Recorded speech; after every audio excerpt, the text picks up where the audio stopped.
Selamat sore.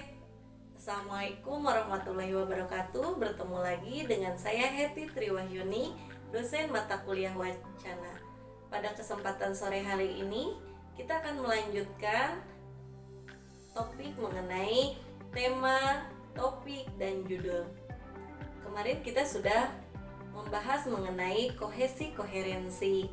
Nah, apa sih hubungannya? Mari kita saksikan dengan menyimak video ini. Oke, kita bahas satu persatu mengenai apa sih perbedaan tema, topik, dan judul. Kita bahas mengenai tema ya. Tema atau disebut dengan theme menurut Yule dan Browns adalah the starting of new terms, permulaan sebuah ujaran. Tema yang digunakan sebagai acuan kerja biasanya sudah disepakati bersama dan digunakan sebagai kerangka umum. Tema bersifat abstrak, itu menurut Molière.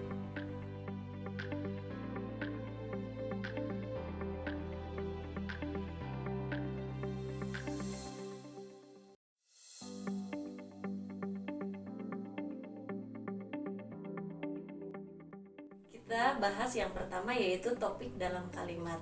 Huket membedakan topik dan komen dalam suatu kalimat.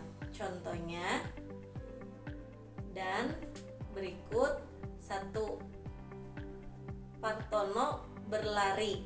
Partono sebagai topik subjek, berlari sebagai ulasan atau predikat.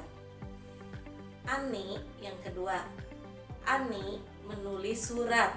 Ani sebagai topik, menulis surat sebagai ulasan predikat. Selanjutnya kita akan membahas mengenai topik wacana. Topik wacana adalah proposisi yang menjadi bahan utama pembicaraan atau percakapan. Dalam satu dialog, para pembicara dapat berbicara satu topik tentu atau dua topik yang berbeda. Satu topik yang dibagi dan dibicarakan oleh dua atau banyak pembicara disebut sebagai topik tunggal. Mari kita bahas mengenai contohnya. Ada dua orang, Ade dan Joko. Ade, saya kemarin pergi ke Parangtritis. Joko, sekarang ramai ya. Ade, luar biasa. Enggak seperti biasanya, orang berjubel di pantai, tapi setelah agak sore sepi semua pulang. Oke, mari kita bahas mengenai topikalisasi.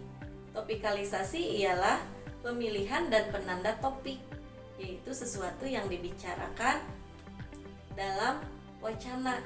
Topikalisasi adalah proses saling mendukung antar bagian untuk membentuk satu gagasan utama.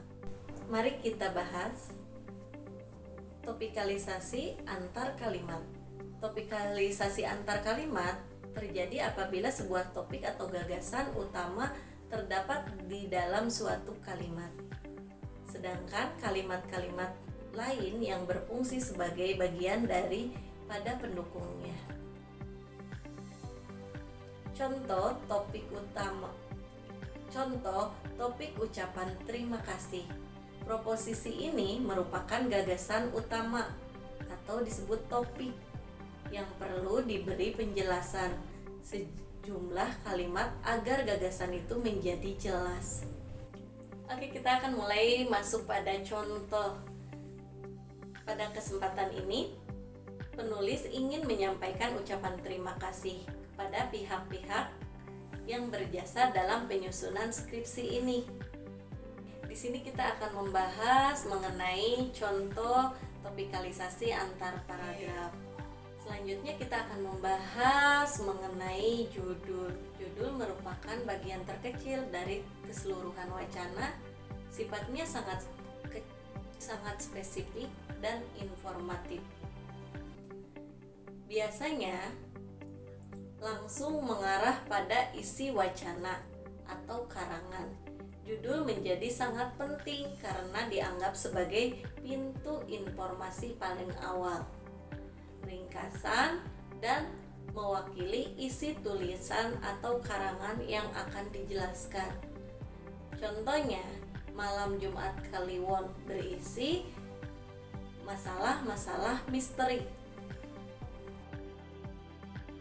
Judul sangat penting untuk menentukan apa yang sedang dibicarakan oleh pengarang. Karena pengaruh judul tersebut, pembaca dapat terkecoh sehingga akan membuat skema mental yang relatif sesuai dengan judul yang dipahaminya. Kita akan membahas konsep ya, bagaimana tema itu, terus topik, bagaimana judul, seperti itu. Satu tema bisa terdiri dari beberapa topik ya, dan tiap topik itu bisa terdiri dari beberapa judul. Jadi yang paling utamanya itu adalah temanya, sehingga kita bisa mengerucutkannya kembali pada sebuah topik dan diturunkan lagi kepada judul yang akan dibahas secara spesifik.